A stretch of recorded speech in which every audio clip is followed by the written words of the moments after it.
the way that has affected me is I have a greater appreciation for what law enforcement does.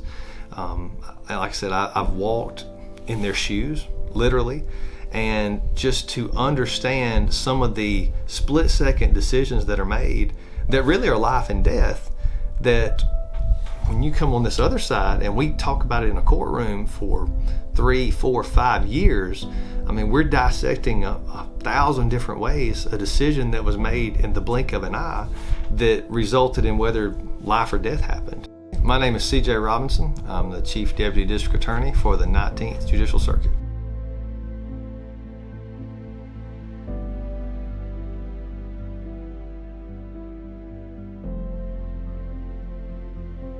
The role of a law enforcement officer, when you talk about in relation to what we do at the District Attorney's Office, when you start comparing and contrasting those things, to me they're really inseparable. And some people may think that, you know, they're complete opposites, but I see it that they're really connected and intertwined in many different ways. And I see that so much more now after kind of going through the police academy and riding with officers, being out there at 2 o'clock in the morning, having to fight somebody that's high on, you know, cocaine or meth, or, you know, having to deploy a taser, all that kind of stuff that may seem just like words on a page when some assistant DA or prosecutor looks at that. Like, I've had the opportunity to live that now. So those are more than just words on a page to me. Like, I can put myself in those situations. When I attended the Montgomery Police Academy in the end of 2016 and early 2017, that experience is one I will never forget. Now, to get in the academy was somewhat of a difficult process for me, and the reason was there had never been a full-time prosecutor that enrolled in the police academy. And so there was a little bit of a reluctance to do something that had never been done.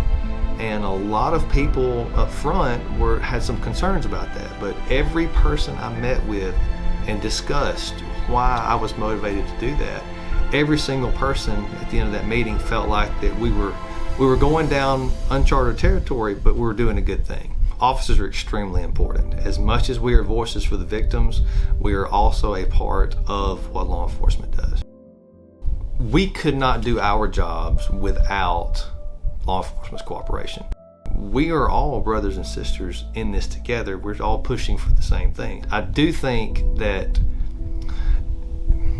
we really need to appreciate everything that goes into it, because, you know, people can bash law enforcement all day. They can complain about them. But when you hear that noise at 3 o'clock in the morning and your child's on the other end of the house, you're going to call 911 and you're going to want them to come.